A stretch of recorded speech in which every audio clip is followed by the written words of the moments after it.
20살 때 대학 동기로 입학해서 처음 만난 사이고요. 그동안 답사랑 여행도 많이 다녔고, 그리고 우연찮게 철원에 있는 군대 훈련소도 같은 곳을 나왔어요. 그러니까 뭐 둘도 없는 친구죠. 바라볼 수 있을지 작은 물병 하나 먼지 낀 카메라 때 묻은 지도 가방 안에 넣고서 언덕을 넘어 숲길을 헤치고 가벼운 발걸음 닿는 대로 얼마 전에 교원 임용고사 정원 발표가 있었거든요. 근데 저희 역사교육과 같은 경우는 원래 역사 과목 선생님을 많이 뽑지를 않아요. 근데 올해 더 상황이 안 좋아졌어요. 예를 들면 서울이나 인천은 한 명도 뽑지를 않았고요. 다른 지역도 크게 다르지 않고. 흔히들 저희끼리 하는 얘기로 사범대 졸업장은 선생님이 되지 않을 거면 이면지나 다름없다 이런 얘기를 해요. 왜 그러냐면 저희는 남들 다른 과 학생들이 토익이나 이런 거 공부할 때 저희는 임용만 바라보면서 공부를 하거든요. 그래서 저희는 좀 막막한 심정으로 내 미래는 어떻게 해야 하는 것일까 그런 생각.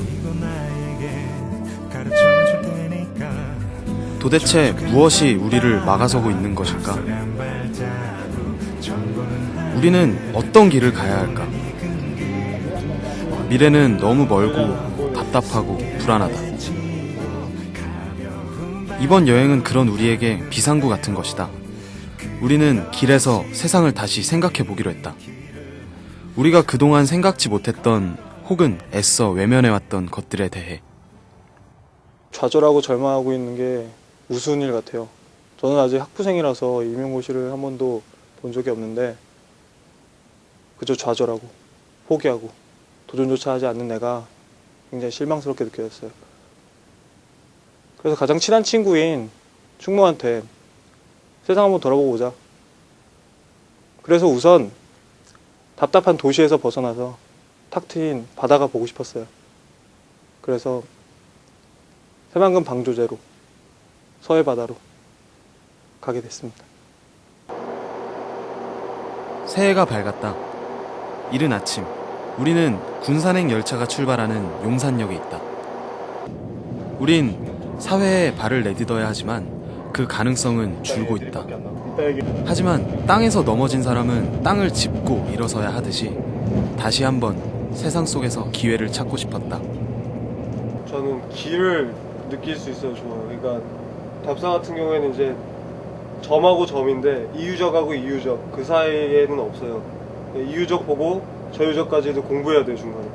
근데 이 같은 경우에는 우리가 어디 갈지도 모르고 그러니까 가는 길조차도 이제 좀 소중하게 느껴지는 기분이 엄청 더 설레고 그래서 더 설레는 것 같아요. 공부를 위한 답사가 아니라 우리 자신을 생각해 볼 수 있는 첫 여행이라는 기쁨 때문인지 군산으로 향하는 기차 안에서 우리는 들떠 있었다. 근데 진짜 멀긴 멀다. 군산역에 도착한 우리. 군산항이 생각보다 멀다. 군산역에서 바닷가로 향하는 버스 안. 달리는 버스 창문 밖으로 나의 꿈, 나의 미래인 학교가 덜어 보인다. 어쩌다 한번 학기 중에 한번 지나가다 학생들 막 지나다니고 그런 거 보면 학교는 참 많은데 내가 몸담을 곳은 없고. 학교는 진짜 겁나 많은데 나는 왜 이러고 있어야 돼? 그런 생각. 문득 내가 과연 선생님이 될 수 있을까 의문이 생기기도 했지만 언젠가 교단에 서서 학생들을 가르치는 나의 모습을 상상하니 괜한 설렘이 앞선다. 버스에서 내리자마자 그토록 보고 싶었던 바다로 향했다. 앞으로 나아가야 하는 세상은 지금 보고 있는 바다만큼이나 끝없이 넓고 험난할 텐데 지금의 나는 그 큰 세상에 발을 내딛는 것이 두렵고 자신이 없다. 잘난 걸 수도 있어. 임용고사라는 험난한 경쟁을 견뎌내기엔 내 자신이 너무나 작고 초라해 보인다. 바다 앞에 선 지금의 나처럼. 아니 용산에서부터 저 카메라를 막 들고 찍길래 내가 눈에 띄어서 봤지. 우연히 용산에서부터 함께한 아저씨. 2달 전 직장을 그만두고 머리를 식히러 이렇게 여행을 다닌다고 한다. 서울에 계시다 어떤 것 때문에 여기까지 내려오신 건지 간략하게. 나도 뭐 배트된 지 한 2달 됐는데 머리 아파서 그냥 바람 쐬러 왔지. 뭐 다른 거 너무 크게 얻으려고 그러지도 말고. 내가 짧은 볼 때 대화였지만 한 그의 맺힌 여행담과 바닷가는 경험을 안 전해 먹어도 들으며 여행은 인연이라는 생각이 들었다. 이런 우연한 만남은 여행을 다니면서 느낄 수 있는 좋은 추억인 것 같다. 바닷가를 주로 많이 가는데 강화도는 이제 서울이니까 가까운. 그냥 탁 트인 바다를 보니까 기분이 되게 좋았어요. 되게들 겨울바다들 좋아하잖아요. 그래서 바다를 보니까 시원한 감정이 들었어요. 사실 저희는 임용고사라는 한 방향만 너무 보면서 살아왔던 것 같아요. 선생님, 교육자에도 학교 선생님만 있는 건 아니거든요. 단순히 공교육이라는 제도권 교육 외에도 다른 교육이 많아요. 뭐 대안학교라든지 뭐 그런 것들. 근데 그런데 실상사 작은 학교라는 곳이 떠올랐어요. 거기가 왜 떠올랐냐면 제 과 후배가 거기에 졸업생이에요. 그래서 거기 한번 가보고 싶다는 생각이 들어가지고 두 번째 목적지로 정하게 됐습니다. 남원역에 도착한 우리. 야, 여기다. 여기서 실상사가 여기 있어. 실상사 여기 있어. 멀잖아. 그러니까 버스 타야 돼. 택시 못 타. 이거 택시 타면 뭐 만 원 나가지고 한 5만 원 나갈 거야. 그러면은 역에서 실상사로 향하는 경로를 지도에서 찾아보니 너무 멀다. 일단 걸어. 아, 건물이 몇 개 없네. 아니야. 이동하는 시간이 너무 길었던 탓에 남원역에서 실상사로 향하는 버스는 이미 끊긴 지 오래. 그래서 근처에서 하룻밤을 묵고 내일 아침 일찍 출발하기로 결정했다. 아무것도 아니겠지. 물론 느끼는 건 있겠지만 숙소에 들어와서 오늘 하루를 되뇌이며 나의 생각을 일기에 정리하고 하루를 마감한다. 볼까? 어딨냐? 자자. 자.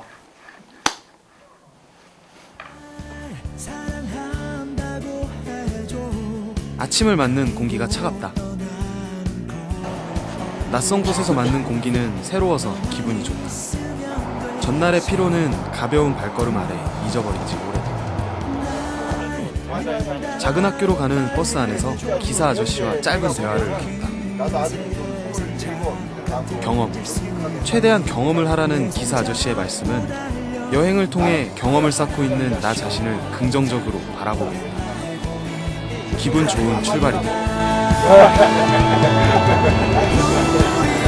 사랑이면 준비 끝 무슨 짐이 또 필요해 세상 어디든 떠나고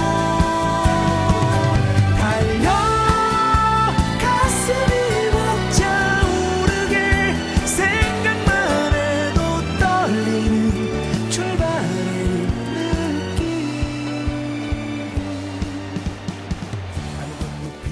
지리산 산세를 따라 조용하게 자리 잡은 실상사 작은 학교.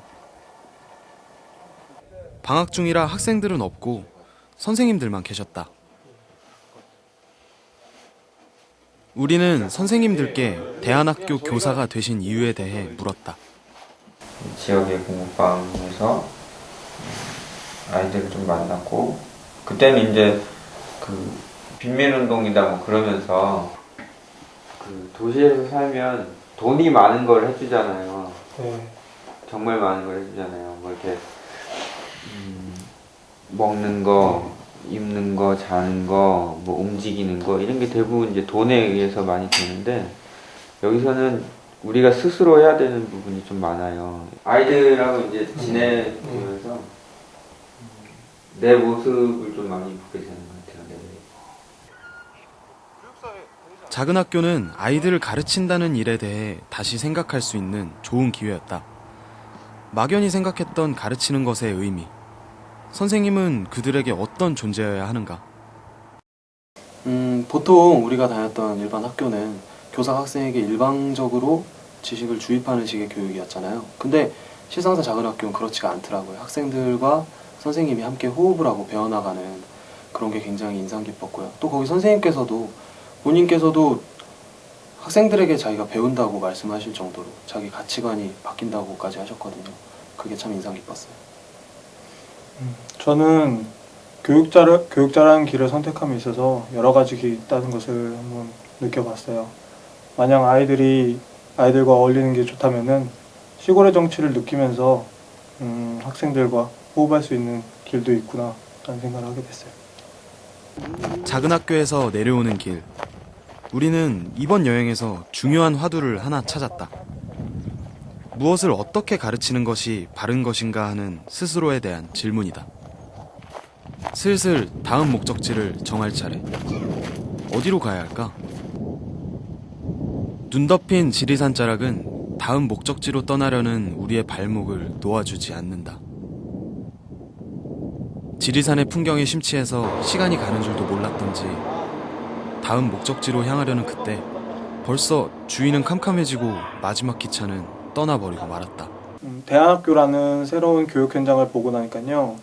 어릴 적에 제가 예절학교에서 예절 교육을 받았던 기억이 생각났어요. 어릴 적 어머니는 제가 좀 버릇이 없어서 예절 캠프를 보내셨는데요. 방학 기간 중에 하는 캠프라는 개념이긴 했지만 이것도 또 하나의 대안학교의 모습이 아닌가라는 생각이 들어서요. 하동에 위치한 청학동 예절 캠프로 가게 됐습니다. 다음 날 아침 우리는 하동으로 향하는 기차에 올랐다.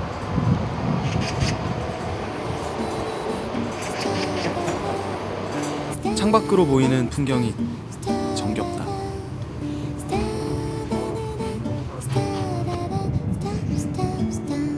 기차를 타고 다니다 보면 이렇게 아기자기한 맛이 있는 시골역을 볼 수 있다. 철로 주변의 까치가 나를 반기는 것만 같다. 우리는 이제 시외버스 터미널로 갑니다.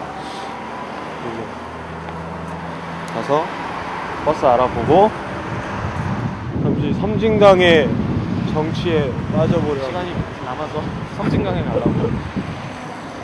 섬진강 아시죠? 섬진강.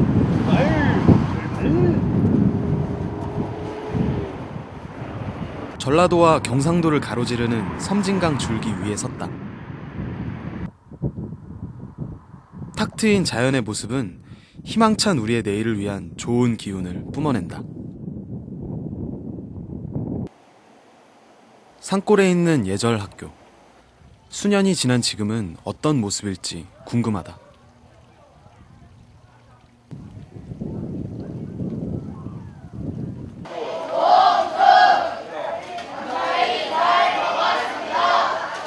여기저기서 들려오는 감사합니다.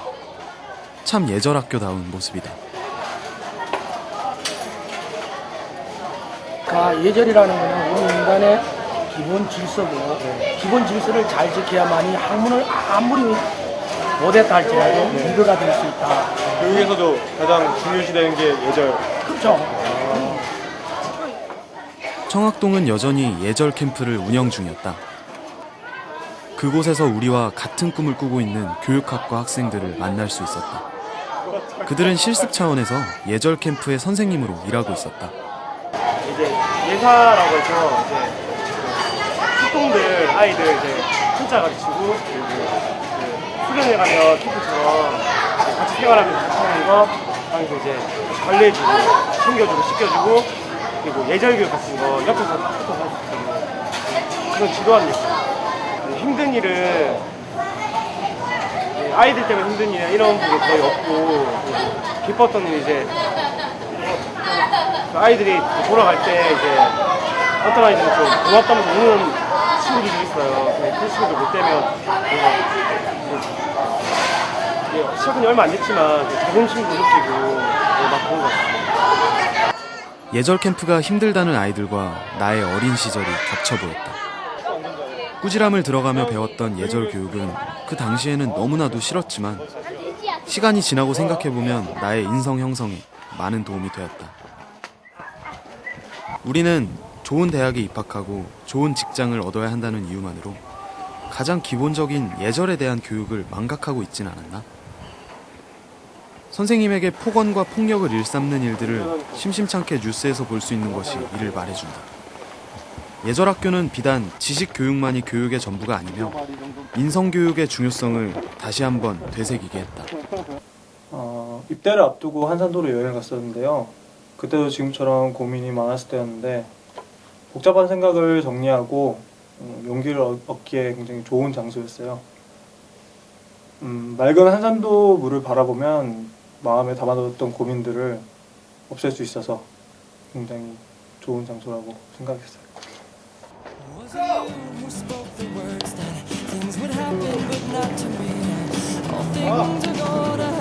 한산도에 도착해 끝없는 바다를 보고 있자니 나의 미래와 거기서 비롯되는 막막한 생각들이 정리되는 듯했다. 나는 겁을 먹고 있었다. 현실이 어둡다는 핑계 하나로 세상을 욕하고 사회를 비난했다. 그러나 여행 중에 만난 사람들은 다 열심히 살고 있었다. 힘든 상황에서도 그들은 도전하고 있는 것이다. 책상 앞에 앉아서 책과 씨름만 하고 있을 뻔했는데 이렇게 친구와 함께하는 여행을 통해 사람들을 만나고 나약했던 나 자신을 되돌아볼 수 있었다. 다가오는 내일에 필요한 열정과 용기를 얻어 두려움을 떨쳐내고 지금처럼 힘차게 걸어갈 것이다. 내일을 향해.